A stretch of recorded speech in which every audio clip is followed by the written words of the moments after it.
दिल से थैंक्स करना चाहता हूँ कि क्योंकि वो एनटीपीसी कन्या को एक लीडिंग पावर स्टेशन और सस्टेनेबल पावर स्टेशन में आगे बढ़ने के लिए हमेशा कोऑपरेट कर रहे हैं और हमें प्लांट को सुचारू रूप से चलाने में हमेशा अपने कंस्ट्रक्टिव इनपुट्स देते हैं, जिसके बेस में हम अपने आप को इम्प्रूव भी करते हैं, अपने आप को और आगे दिशा मिलती है हमें, जिससे कि हम सोसाइटी में हमें और क्या काम करना है उस दिशा में हमें डायरेक्शन मिलती है। और इसमें मुझे सब लोगों का बहुत कोऑपरेशन है और मुझे आप लोगों से शेयर करते हुए बहुत खुशी हो रही है कि एनटीपीसी कन्या को बिजनेस एक्सीलेंस में इस बार फिर 2024 के लिए अवार्ड दिया गया है। ये लगातार दूसरे साल हम लोग को एनटीपीसी मैनेजमेंट ने दिया है। अभी हमको देश में कॉन्फेडरेशन ऑफ इंडियन इंडस्ट्री ने एक्जिम प्लेटिनम अवार्ड से दिया गया। इसके अलावा हमको स्टेट गवर्नमेंट से हमेशा सेफ्टी के अवार्ड, सीएसआर के अवार्ड रेगुलरली अप्रिशिएट किया जा रहा है। तो ये ऑलराउंड ग्रोथ के लिए एनटीपीसी कन्या हमेशा कोशिश कर रहा है कि कैसे अपने आप की सोसाइटी की बेटरमेंट को करते हुए हमारे अपने जनरेशन टारगेट्स को, प्रमोशन टारगेट्स को लेकर हम आगे बढ़ते जाएं। और इस दिशा में मुझे पूरी संतुष्टि है। अभी हाल ही में हमने 22 तारीख को 100% ऐश यूटिलाइजेशन का जो हमारा सपना था वो हमने पूरा किया, जो कि इस साल में इसका मतलब यह है कि आने वाले हमेशा के लिए अब हम 100% ऐश यूटिलाइजेशन के ऊपर चलेंगे, जो कि किसी भी थर्मल प्लांट के लिए जो आज से 35 साल पहले सेटअप हुए, जो कि कर पाना बहुत ही असंभव था। लेकिन तालचर कन्या देश का एनटीपीसी का दूसरा लार्जेस्ट प्लांट होते हुए हम लोगों ने इस चीज़ को पूरा किया है। और अब हम लोग की कोशिश है कि जैसे अभी हम लोग करीब 45-50% ऐश डाइक में नहीं भेज रहे हैं ऐश, इसका परसेंटेज और ज़्यादा बढ़ा के ताकि हम ज़्यादा से ज़्यादा ऐश को देश में प्रोडक्टिव यूज़ के लिए कर पाएँ, वो हम लोग का कोशिश है। अभी हम लोग NHA को ऐश बेचते हैं, हमारी ऐश ब्रिक इंडस्ट्रीज को बेचते हैं। अभी हम लोग का इस साल में कोशिश है कैसे हम अपने सीमेंट प्लांट्स को मैक्सिमम ऐश भेजें, कैसे हम अपनी ऐश जो है एक्सपोर्ट कर पाएँ, कैसे हम अपनी ऐश जो है डोमेस्टिक बिल्डिंग प्रोडक्ट्स को रिप्लेस करके ऐश बेस्ड प्रोडक्ट्स करें, उस तरफ हम लोग का पूरा कोशिश है। और मुझे ये बोलते हुए खुशी है कि अगले 2 साल में हम एक बहुत बड़ा स्टेप लेने जा रहे हैं, जिससे कि हम ऐश को जो बिल्डिंग प्रोडक्ट्स में और सस्टेनेबल प्रोडक्ट्स में कैसे हम इस चीज़ को यूज़ कर पाएँ, उस दिशा में हम मैक्सिमाइज करना चाहते हैं।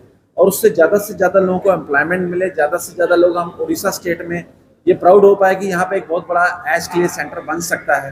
उस दिशा में हम कॉर्पोरेट काम करने की कोशिश कर रहे हैं, स्टेट गवर्नमेंट को डिस्ट्रिक्ट को लेकर साथ लेके करेंगे। और दूसरा, आज हमने एक नेट जीरो का लक्ष्य लिया है, जो कि पहले से हमारे एक्शन प्लान में था। उस पर काम आज चालू हुआ है, जिससे कि हमारी टाउनशिप की जो हमारी इलेक्ट्रिसिटी पावर कंजम्पशन है वो हम सोलर से रिकवर करें। इसके अलावा CSR में हमारा प्लांट हमेशा तत्पर है। उसमें मैं बोलना चाहूँगा कि जो हमारा सबसे दिल के करीब प्रोग्राम है वो है जेम प्रोग्राम, जो हमारी गर्ल चाइल्ड के लिए है। उसका 5वां प्रोग्राम इस साल हमारे मई एंड में होगा, जिसमें एक बार फिर से हम 120 बच्चियों को बुलाएंगे, जिससे करने से हमें इतना सेटिस्फेक्शन होता है। मैं आप लोगों को उससे एक एग्जांपल देना चाहूँगा। अभी हाल ही में मुझे सामल में एक उनका कल्चरल सेंटर ऑर्गेनाइज करने के लिए एनटीपीसी ने CSR में बनाया था। वहाँ के प्रिंसिपल साहब ने रिक्वेस्ट किया कि आप इन बच्चियों का और पॉपुलेशन और ज़्यादा स्ट्रेंथ में लीजिए। लेकिन हमारे लिए क्या होता है कि छोटी बच्चियों को सेफ्टी और सिक्योरिटी के साथ अपने प्रीमिसेस में रखना एक बहुत बड़ा चैलेंज हो जाता है। लेकिन मैं ये शेयर करना चाहूँगा, उसमें हमारे प्लांट के सारे एम्प्लॉय उन बच्चों को ऐसे ट्रीट करते हैं जो हमारे अपने बच्चे हों। हमारी अपनी लेडीज़ एम्प्लॉय जाके उनका दिन रात ध्यान रखती हैं। तो ये प्रोग्राम से इतना फ़ायदा हो रहा है। बच्चे हमेशा जो भी दिसंबर में हमारे पास आते हैं फीडबैक के लिए, हमेशा उनकी फैमिलीज, पेरेंट्स सेटिस्फेक्शन करते हैं कि सर इनका बच्चों से आगे का फ्यूचर बेटर होगा। इसके अलावा हम लोग हमेशा अपनी सोसाइटी से सजेशन लेके काम करना चाहते हैं। अभी हमने 5 दिन पहले सारे आसपास के जो हमारे सरपंच और गांव के प्रेसिडेंट से बात की कि अगले साल का हम बजट बना रहे हैं, कृपया हमें अपने सजेशंस दीजिए कि क्या क्या स्कीम को हम पूरा करें। इसके अलावा हम लोग का कोशिश है कि जो हमारे नेबरिंग सोसाइटी के जो हमारे यहाँ 4 स्कूल्स हैं, KV, DAV, SSVM और एवर्शन स्कूल में, उस साल हर साल पहले से ज़्यादा बच्चों को हम एडमिट करने की कोशिश कर रहे हैं, ताकि हमारा इंफ्रास्ट्रक्चर हमारी सोसाइटी के लिए कैसे बेहतर से बेहतर यूज हो सके। अब हम लोग का कोशिश है कि हमारे आसपास का जो हम गवर्नमेंट के कोलैबोरेशन से कैसे अब आने वाला रोड नेटवर्क को कैसे बेटर कर सकते हैं, स्टेट गवर्नमेंट में, सेंट्रल गवर्नमेंट और NHA की हेल्प सपोर्ट से, उस दिशा में हम लोग का प्रयास जारी है। अब प्लांट के चलने से बहुत लोगों को एम्प्लॉयमेंट हो रहा है। हमारे 3000 से लोग आसपास के लोग जो यहाँ मेहनत कर रहे हैं, कितने घर चल रहे हैं। उसके अलावा अंदर में जो